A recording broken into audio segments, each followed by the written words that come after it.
बिस्मिल्लाहिर्रहमानिर्रहीम।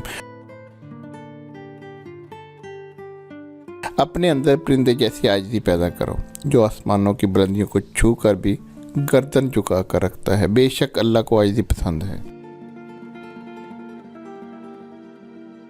इससे बड़ी और फ़ख्र की बात क्या होगी कि अल्लाह ने हमें अपने प्यारे नबी सल्लल्लाहु अलैहि वसल्लम की उम्मत में पैदा फरमाया। हज़ूर अकरम सल्लल्लाहु अलैहि वसल्लम ने फरमाया, जिसने कहा अल्लाह के सिवा कोई इबादत के लायक नहीं और फिर उस पर साबित कदम रहा, वो जन्नत में दाखिल होगा। सजदे की तौफीक मिलना भी रब की नेमतों में से एक नेमत है। जिससे ये नेमत छिन जाती है फिर ना वो दुनिया का रहता है और ना ही दीन का। अपने हिस्से का काम किए बगैर दुआ पर भरोसा करना हमाकत है और अपनी मेहनत पर भरोसा करके दुआ से गुरेज करना तकब्बर है।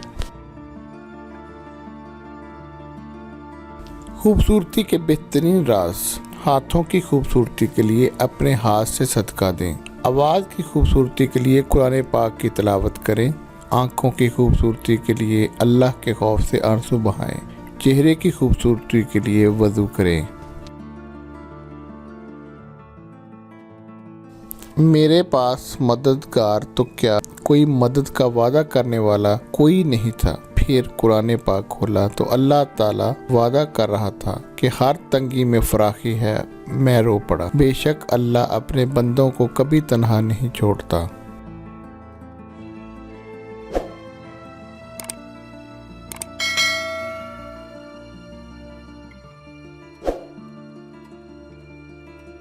मैं रोज़ गुनाह करता हूँ, वो रोज़ छुपाता है। मैं मजबूर अपनी आदत से, वो मशहूर अपनी रहमत से। मैं कैसे मान लूँ कि कोई मेरा नहीं, जब तक खुदा मेरे साथ है तन्हा नहीं हूँ मैं। इंसान का यकीन इतनी ताकत रखता है कि बंजर ज़मीन को ज़िंदा कर देता है। ये सिर्फ वही इंसान कर सकता है जिसके अंदर मोहब्बत ज़िंदा है। एक खूबसूरत बात, अल्लाह से मांगो, बेहिसाब मांगो और बिला झिझक मांगो, क्योंकि एक वही ज़ात है जो वापसी का मुतालबा नहीं करती। कुछ लोगों के पास कुछ नहीं होता, वो फिर भी मुस्कुरा रहे होते हैं। जानते हो क्यों? क्योंकि वो अल्लाह से अच्छे की उम्मीद रखते हैं।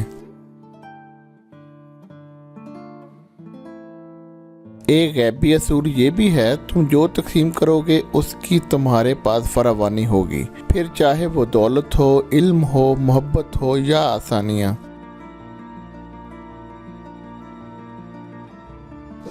मुमकिन नामुमकिन तो हमारी सोच है, अल्लाह की ज़ात के लिए तो सब मुमकिन है।